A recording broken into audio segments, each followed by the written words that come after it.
Hello বন্ধুরা, আজকে আমি করব পাঙ্গাস মাছ দিয়ে আলু দিয়ে ঝোল।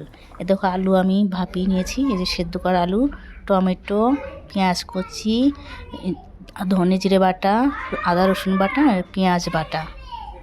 কড়াই বসিয়ে দিয়েছি, এবার দিয়ে দিলাম সামান্য তেল, কারণ এই মাছগুলো ভাজতে আমার খুব বেশি তেল লাগে না, মাছগুলো থেকে তেল ছাড়ে।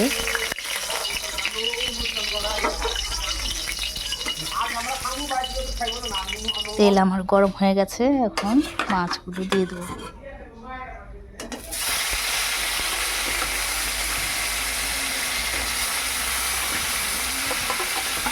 মাছগুলো দিয়ে দিলাম।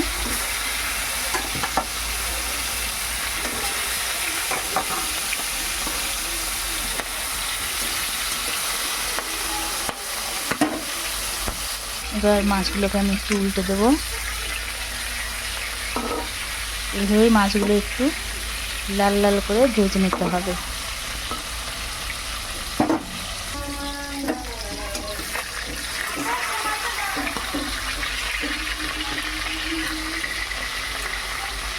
সব মাছগুলো এইভাবে করেই ভেজে নিলাম।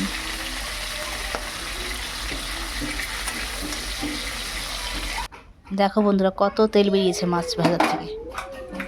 এবার আমি দেবো ফোড়ন, তেজপাতা দিয়ে দিলাম। এবার দেবো শুকনো লঙ্কা,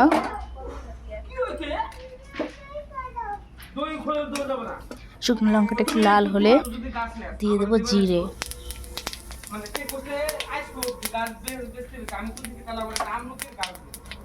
এবার দেবো পেঁয়াজ কুচি।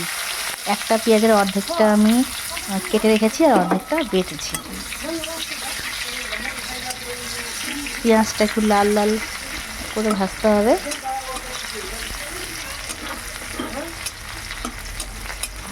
এবার একে একে মশলাগুলো অ্যাড করব। এবার প্রথমে দেবো ধনে জিরে বাটা,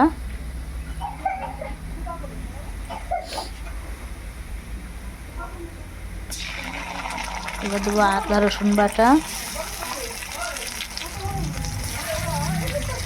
এবার দেবো পেঁয়াজ বাটা। এগুলোকে এখন একটু ভালো করে কষিয়ে নেব।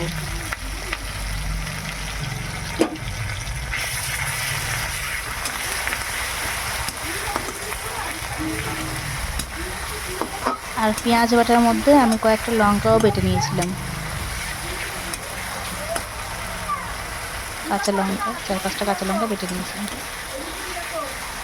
এবার দেব, একটু ভাজা ভাজা হয়ে আসলে এই যে লাল লাল করে ভেজে নিয়েছি,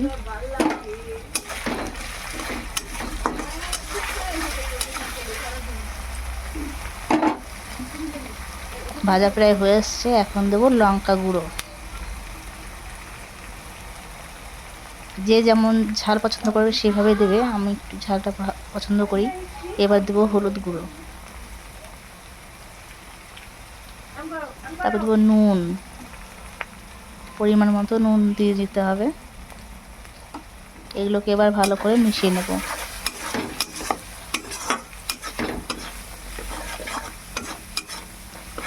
এখন দিয়ে দেবো টমেটো কুচি,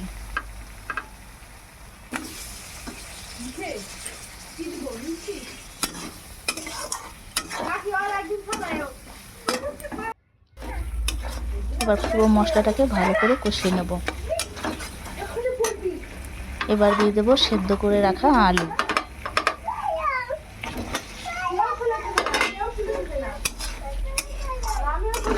এবার মশলাগুলোকে ভালো করে মিশিয়ে নিতে হবে।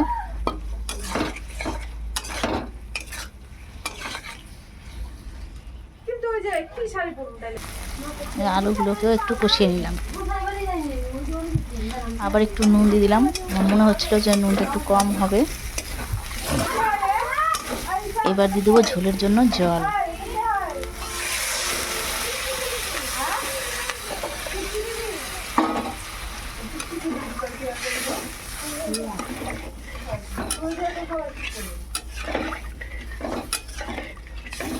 ঝোলটা একটু ফুটে উঠলে মাছগুলো দিয়ে দেবো। ঝোলটা ফুটে উঠেছে, একবার মাছগুলো দিয়ে দেবো।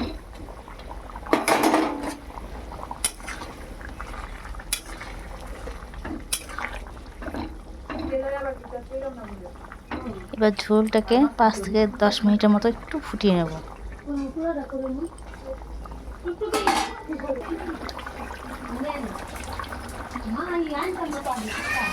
আঁচটা কমিয়ে দিয়েছি। এবার দিয়ে দিলাম ভাজা মশলা আর দেবো একটু গরম মশলা।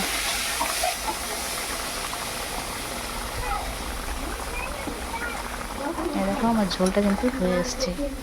এবার নামিয়ে নেব, একটু মশলাটা মিশিয়ে নামিয়ে নেব। এবার নামিয়ে নিলাম। দেখো কত সুন্দর কালার আসছে।